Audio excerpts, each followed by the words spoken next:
Tena geti yetu imetoa sura mzuri, maana hayo yalikuwa maono yako. Himiza kwamba siasa ya pale juu isikuje katika kijiji. We are brothers and sisters.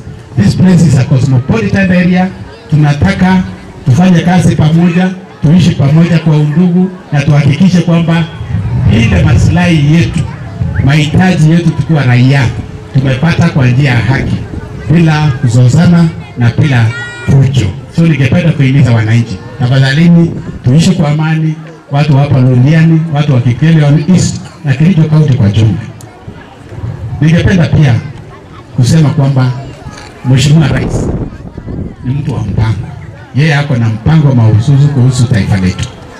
Hii siasa ya online, hii siasa ya kuleta magawanyiko katika nchi, trying to bring tribal blocks in our country, that one we cannot encourage. We only have only one country. Juzi niliona Mheshimiwa Rais alisema hakuna mtu alifanya application ya kuwa Mkenya. Na ni kweli. The only thing ni ile kipande tumepata, na nashukuru serikali kwa sababu jana mliona Murkomen, hiyo mambo ya kulipa shilingi 300 imetolewa kwa mambo ya kipande. So watoto wetu wapata kuchukua nini? Kipande.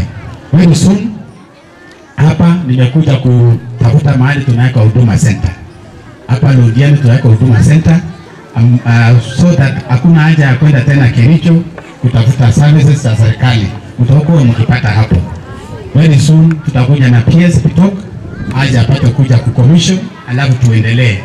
Kwa hivyo sina mengi zaidi, ningependa kusema kwamba ni msimu wa kupanda. Na ni kwa sababu ni msimu wa kupanda, tayarisheni mashamba. Fertilizer iko ya kutosha. Mheshimiwa Rais amepanga na tuko na fertilizer ya kutosha.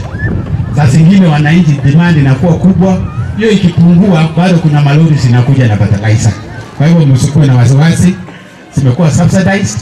Na ningependa kusema kwamba hata mbegu, vile mbegu ilikuwa imewekwa juu, Mheshimiwa Rais na pia wajumbe na pia viongozi wa taifa hili waliketi pamoja na hiyo mambo ya mbegu ikarudishwa ile bei yake. Kwa hivyo tuende tununue na tupande nini?